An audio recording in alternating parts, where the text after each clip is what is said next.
Cheers. Cheers. I am quite upset to report that one of the cases that I have been watching and that we have in our newsletter, which, by the way, we have an amazing newsletter on nrlawyers.com about sexual assault law and what's going on. One of the cases to watch was a case called RVSS. And we're going to talk about the decision that came out from the Supreme Court on this particular case. Yeah, so it started out as a trial where the individual was alleged to have sexually assaulted his niece between the ages of 6 and 8. He was living in the home with his niece and the mother, and allegations came out that she had said that she was sexually assaulted, and it went to trial. And the complainant... so this is the main issue. Yeah, the complainant attended a preliminary inquiry, so let's just explain the good old days. Right. So in the good old days, prior to Justin Trudeau eliminating preliminary inquiries in sexual assault cases, in a case, you still have it in sexual interference, so I should be careful about that. And aggravated sexual assault. And aggravated sexual assault. But so in a sexual assault case or an interference case, you can have a prelim, which is where you get to ask questions of a complainant. This young girl would have the statement go in under 715, which says a section of the code. You can put the statement in, but the accused... They just play the video from the police They statement. play the video, but the accused still has the right to ask questions of the complainant. Cross-examine. Right. At the prelim... Which is the most powerful tool of justice, as some people have said. It is. It is absolutely the most powerful mechanism for dealing with and uncovering false accusations and to getting at the truth. It absolutely is the most important instrument in the criminal justice system, bar none. Engine of truth finding, as Wigmore put it. God, Wigmore was good. So the prelim comes. Go Google Wigmore if you want to. And the complainant testifies about the video and says, I don't remember it. I don't remember saying any of this. I don't remember these events. And then is cross-examined and maintains this position. Goes to trial. Complainant then is seen by a psychologist. And it's maybe with art therapy. It wasn't, but this was a proper psychologist, a PhD, who deals with children in trauma. And an application was brought. This is something important. I'm just going to tie this in a minute. But an application was brought to have the statement, the video, go in as evidence, and the complainant not testify in the trial proper, so that the complainant would not testify to save her from being traumatized. Okay, and the psychologist was called to establish that this was necessary, and also gave evidence that the manner in which the statement was taken was an appropriate way, in accordance with the protocol for interviewing child witnesses, where there was no leading questions that would taint the evidence. I'm going to stop in just one second and let you guys take over. But I just want to say this because we get this question a lot, and it still continues in spite of us talking about it a million times. Clients will come to us, or we will get questions to say there is no evidence. Yeah. How is this even going to trial? Because they have no evidence. She just said something. There's no evidence. Literally, in tons of these cases. In fact, we happen to be dealing with an individual today who was found not guilty on a case, but was still complaining that there was no evidence against them, and still can't get the head wrapped around the fact that... Why it even went to trial. Right. Can't get the head wrapped around the fact, and I'm not being critical, but it's so important to understand in law, period, criminal law, that a statement of a complainant, the word spoken in an interview, and sometimes spoken to somebody else in certain circumstances, is absolutely evidence. And in this particular case, without cross-examination, resulted in conviction. So I want to make it clear so that people who are watching this, and if our clients happen to watch it, that is evidence. Don't mistake that. Don't underestimate it. It's now our new thing. If you don't understand that, you're wrongfully confused. That's a good one. But it's really important to understand this concept.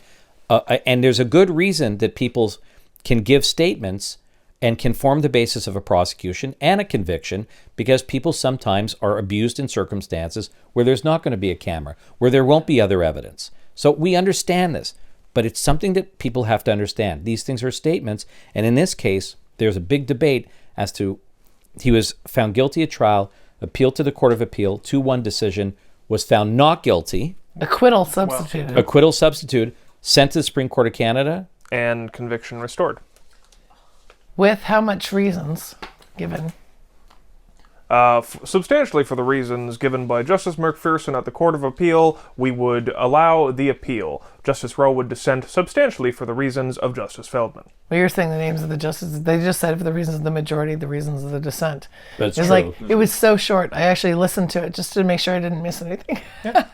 Look, I mean, when you're taking an acquittal away from an individual, Which, by the way, you can actually go on the Supreme Court website and you can actually watch the webcasts and it's a see good for point, yourself. and it's interesting to do because it gives you a good education. We're sort of the opinion, and with respect, we think it's important that in something where you take away the acquittal, and especially in a situation like this, some form of written reasons would be helpful. And especially on a Crown appeal as well. The way that it normally works is that the Crown has very limited appeal rights in Canada, and they can only... Can you explain that a little bit more? Okay. So generally speaking, the a good Crown point. can only appeal on a question of law. If they think that the trial judge... if the witness says the sky is green, and Which it might be some and days. the trial judge says, I accept Mr. Smith's evidence, the sky is indeed green, and somehow that leads to a criminal conviction. The Crown can't appeal that. That's a mistake of fact. You can't appeal that. You can only appeal on a question of law. So if you don't have that question of law, then the Crown does not have a right of appeal. Not even, normally it's pretty hard to get to the Supreme Court, but for the Crown in a criminal proceeding, it's actually fairly difficult even to get to the Court of Appeal. I gotta say, Liam, that was actually really well described. Yeah. Let's set this up a little bit, just simply for the principles at play. And of course, a person who is 6 or 8 years of age, they're of tender years, they're very vulnerable, and we're not saying that a conviction should not necessarily have been restored in this case.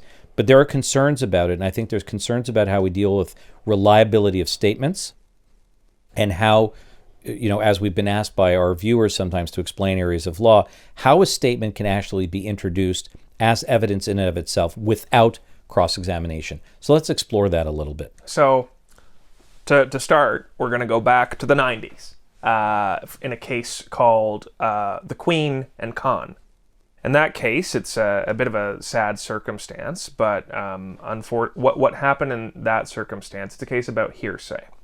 And as we've discussed before, hearsay is an out-of-court statement that is relied upon for the truth of its contents. So, as an example, someone tells Diana, I killed Mr. Smith.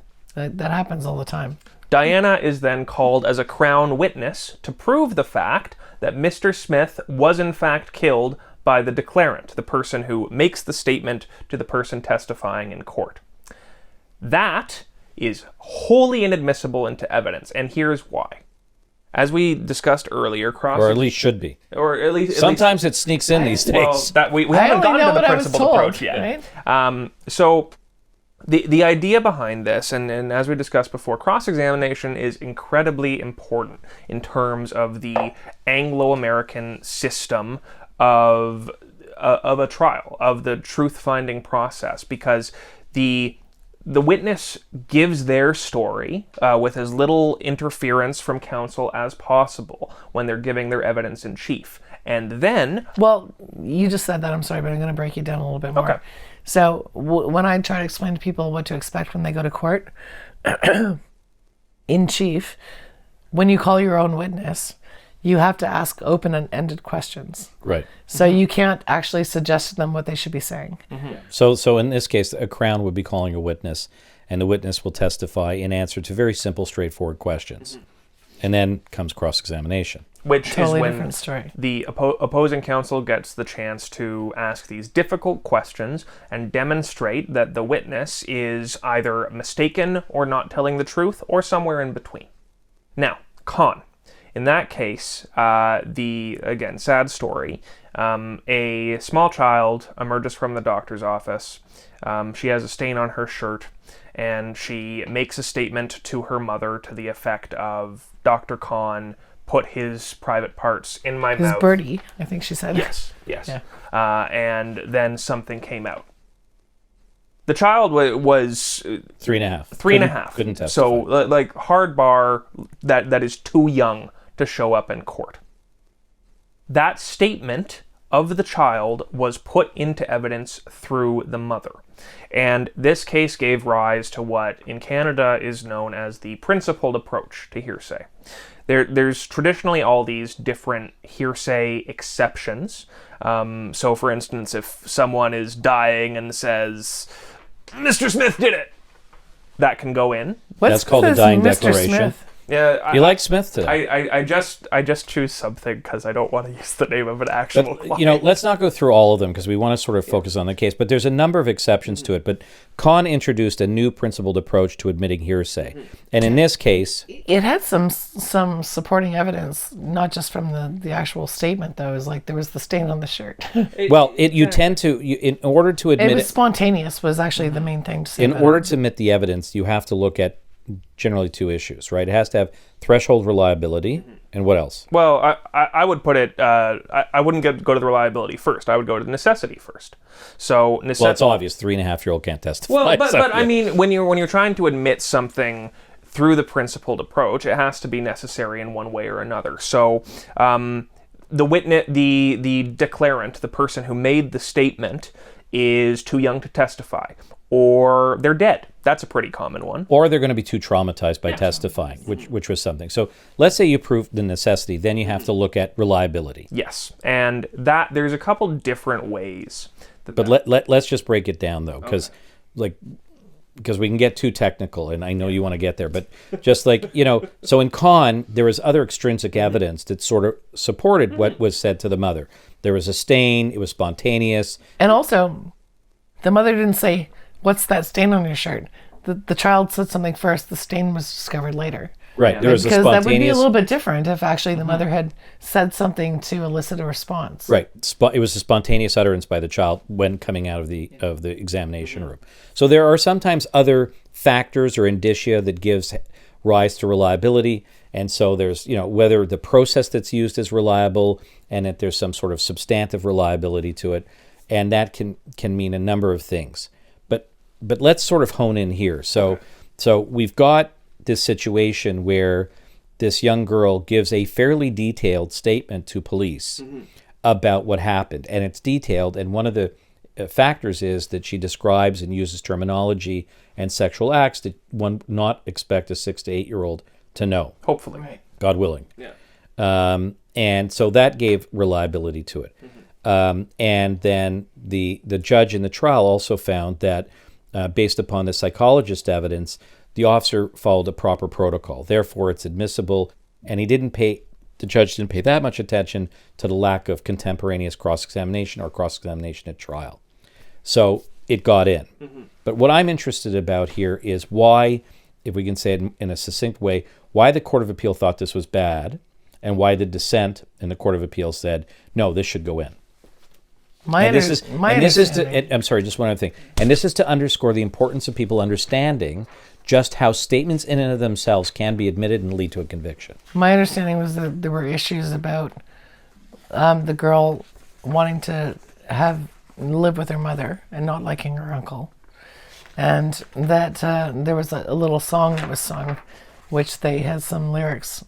Excuse me. Clear my... There were some lyrics from this little song when she was left alone in the room, which, gave a little bit of reality to a potential motive to fabricate. So that's the majority. So the majority of the Court of Appeal were concerned about, one, over-reliance on the psychologist to say that this was just a generally reliable process, and that there were concerns here that the child might have gleaned information about sexual acts and sexual organs from friends, because the mother testified, and may have been exposed to that through another source. And in fact, there may have been some animus because there was arguments in the home, and that the little girl may have very much had a bad relationship with the uncle and wanted the uncle out. And then, as you said, she sings a song when I think one of the officers steps out of the room to speak to somebody else, which involves, I want to live with my mom, I don't want to live with my uncle, that type of thing. And so, which is equally consistent with could be, a motive to fabricate, but also consistent with not wanting to live with him because he did something to her. And the majority in the Court of Appeal had concerns also about the fact that the young girl had said at the preliminary inquiry, I don't remember giving a statement, I don't remember the contents of the statement, I don't remember this happening, and had admitted to the psychologist when being interviewed that she purposely lied at the preliminary inquiry. The reason for that was then after she gave this statement, the poor girl got plucked out of the mom's home and put into foster care. By Children's Aid Society. So the Court of Appeal said, look, there's hallmarks here or indicia that it may not be reliable, that in fact there could be a motive to fabricate, and the judge at trial said there's no motive to fabricate, and we have concerns about this, and that the judge did not pay more attention to the need for cross-examination and apply his mind to other substitutes for that could maybe give more fairness to the trial. And the other thing we should say, by the way, at trial, is the accused didn't testify, which is something we say, it's not a good idea. Accused have to testify. No. My concern in this case, I think, there's a lot of potential that the court was correct in this and that this was... Well, let's talk about the dissent for a second. What did the dissent say? They just said that they found the statement compelling, and that's one of the things when we're reading it, we don't have the benefit of actually seeing the statement and observing. This is why we give deference to trial judges, because they're there and they can observe, right? Well, but McPherson, Justice McPherson, actually does a fairly reasonable analysis. I agree. It's he essentially discusses how, in the circumstances, whenever you're reading a case about hearsay, and I will try to keep this as not technical as possible. Yeah, because I'll translate for you as you go. The big question is going to be, do we have sufficient reason to believe that in this case we can let this evidence in without it being tested by cross-examination? And which is a high bar. Yeah, as it should be. So, and I mean, in this case, we do have we have some of those things. We have it's videotaped, so we know exactly what was said. You can see it and you can hear it. And can observe it. You can see her demeanor when she's giving the evidence. She promised the officer to tell the truth, and there was nothing in the statement that demonstrated an inability to distinguish between the truth and a lie. Mind you, we've talked before about how simple that is. Yeah, it is. But they just say, if I said the sky was red, would you say that was true or not true? They're like, oh, that's not true. It's blue. They're like, okay, you're good to go. But sometimes you do read statements where it's like, oh, are my pants pink right now? Yes. Are my pants actually pink? No, they're black. So that's not truth. And I have a picture of this happening on my phone. Can you point to your phone? Yeah, it's a cookie. Yeah. We have that in a case right now. Yeah.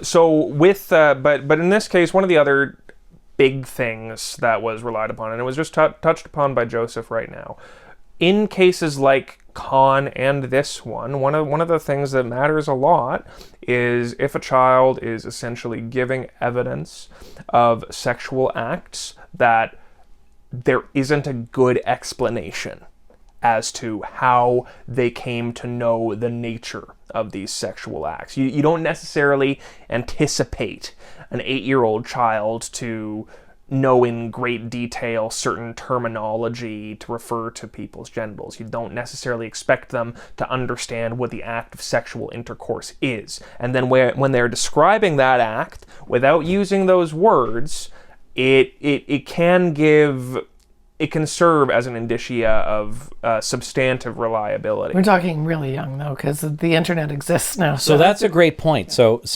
just in this case, the dissent, which was upheld by the Supreme Court of Canada to restore the conviction, said, when you look at this as a whole, it's a very impressive statement. There's really no leading by the police officer.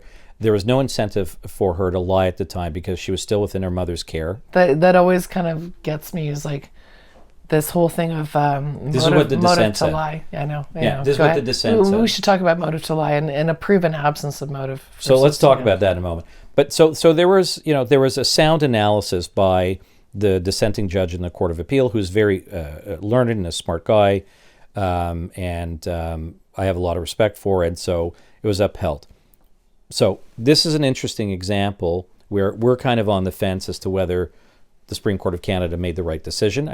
We think in this case, there were issues and there were problems. It would have been better if the accused had testified and we'd have more information in which to make the decision on. But this leads to a couple of other issues, and one of them that we always face is motive to fabricate, and I think that's something we should explore, because here,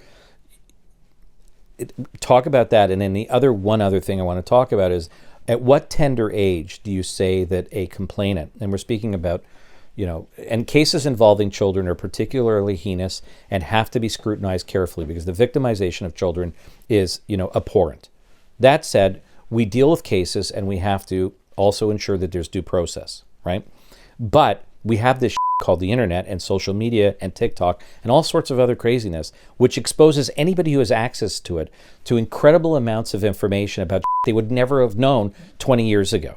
And we know that all you need to do to get access to pornographic material is to say that you're 18 years old, to say, sure. Yeah, unless the parents... There's no absolute proof of it. So, yeah, it's so easy for somebody. I mean, they're getting younger and younger at the being exposed to this thing. But we're looking at like really, really young kids who... No, I know, but like, it's not unheard of that like a 7-year-old on a play date brings its iPad over, his or her iPad over, which doesn't have parental protections on it, and they're just playing on it's gonna happen. And then they start looking at it. I mean, that happens, and it's something we have to be attuned to. And I didn't just mean to promote Apple. I mean, I know Samsung has a pad like that too, or any other company. But and I don't have Apple. I have Samsung. If you want to sponsor this podcast, please let me know.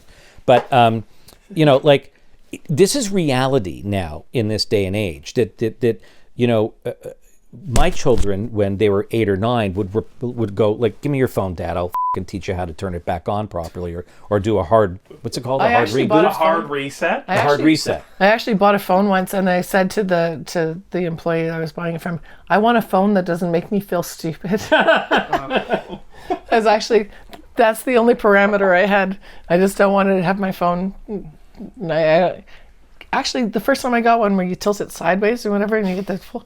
I didn't even know how to make that happen. I don't know how to make it stop from happening, the anti-rotation. I dropped something, and I went to pick it up, and my phone went sideways. I was like, oh my God. It does that. Magic.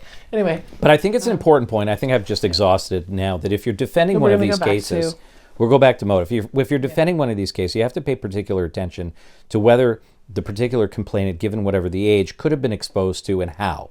And then you have to have actually real evidence of that somehow by interviewing people in the family or other individuals. But it can happen, and the internet is very insidious now, so that there's lots of ways to garner this information than it was many, many years ago. Now, most importantly, let's talk about motive or absence of motive. So motive is always a big issue when we go to trial on sexual assault, domestic violence things. Yes, please. And there's some really important case law about motive. The first most important thing is the first... It's okay, it's Ubering. The most important thing, drink up, Liam, is that... Sorry, I snorted. Okay, go ahead. The most important thing with motive, and this is really serious though. No, it is. And it's called the forbidden question. Why would she lie, right? So motive, the defense does not have to say, sometimes complainants who have admitted that they have lied didn't know why they did it, right? Yeah. So it reverses, and it's a very subtle way, but it reverses the burden of proof to say that the defense has to provide some sort of motive for why the person would lie. That said, everybody does wonder, why would they lie, right? We always know that's there. And where there is a motive, it's important to flesh that out properly and fully. But there's a very big difference between having a motive to lie, having a unknown motive to lie, we don't know if there is one or not, and having a proven absence of motive. And a proven absence of motive should be a very high bar. And that's where the Crown gets to the stage in a proceeding where they can actually argue that there's the evidence. That there's a proven absence of motive to fabricate, which then circumstantially supports the credibility of the complainant. And that's very powerful and very insidious, because I find that to be, it's only in rare cases, and it must be a very high threshold. It's got to be a situation where the person had everything to lose and nothing to gain. Right. And it has to be really one of those situations that they're really in a situation that by coming forth, there's no gaining of anything. You can't, it's not even like getting back at the person. There's just no motive, and in fact, it's done to their own detriment. Yeah. And sometimes you can have that important things. In a close family situation where the one who comes forward with a complaint is completely ostracized by the family. But here's my caveat to this. You never know. Mm-hmm.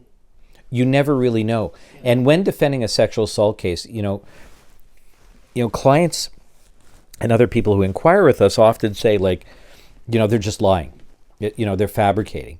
And I have a bunch of character witnesses that'll say that I'm a good person. Terrible idea. I've always found, and you can't call it in sex assault cases anyways, but I've always found that in order to properly defend a sexual assault case, you got to dig deep and try and get at the core of what's going on. Yeah. And it's hard. And you need the cooperation of the client. Sometimes you need to speak to witnesses. You got to crack the client's phone, see if there's messages that they deleted. Get in there and dig and see what you can find, because sometimes, you find, step by step, as you slowly build, you find what may in fact be a fabrication and why it's being fabricated. Yeah, and quite often the client themselves is not capable of seeing it because they're coming in with their own perspective and their own understanding of what was going on at the time. And the other thing that concerns me is we so often deal with cases. This case was an uncle, and it may very well have been an argument that the majority of the Court of Appeal were considering in their mind that because the household was a bit chaotic, the uncle may have been a bit unpleasant in the home, and verbally unpleasant and not great to be there, and there was conflict between the brother and sister because he was the uncle, and so the child may have wanted him out, right, for good reason, because the person might have been unpleasant in the household, and we see this play out, in high conflict divorces where there's disputes over custody and parental alienation issues, and kids are easily manipulated or used as pawns. And we have to be very, very, very careful about easily dismissing motive to fabricate. And courts have to be more and more sensitive to it, in my opinion. It would be very helpful if Supreme Court gave a little more meat to their decisions to help clarify some of these points. And was it you had some sort of thing you were saying before about a quote from was it Eddie? Well, there was an appeal a long time ago that Edward Greenspan had said. It was basically the judge had a one-page sort of judgment convicting and attached the submissions of the prosecutor to it. And I think he said, if I'm quoting it correctly, to the Court of Appeal, the only judicial tool that was, or instrument that was utilized in this case, was a stapler. And we're not saying the Supreme Court just used a stapler or a microphone, but I think in cases like this, it's important for us to have more guidance and digging down a little bit more deeper. But of course, they're dealing with a heavy workload. But we are dealing with people's rights and liberty. And I think we can't lose sight of that. And like I've used the term slippery slope, I'm just concerned that some of these decisions end up going down a slippery slope because there's no clarification on precisely what was okay and why. Mm-hmm. It's no doubt we're going to be exploring this in further episodes. Absolutely. So, cheers. What's that we say at the end of it that I screw up all the time? Like, subscribe, hit notifications, and share. And leave comments and questions. And send questions, because again, we get lots of questions and we enjoy it. Thank you. Good night. Good night, guys.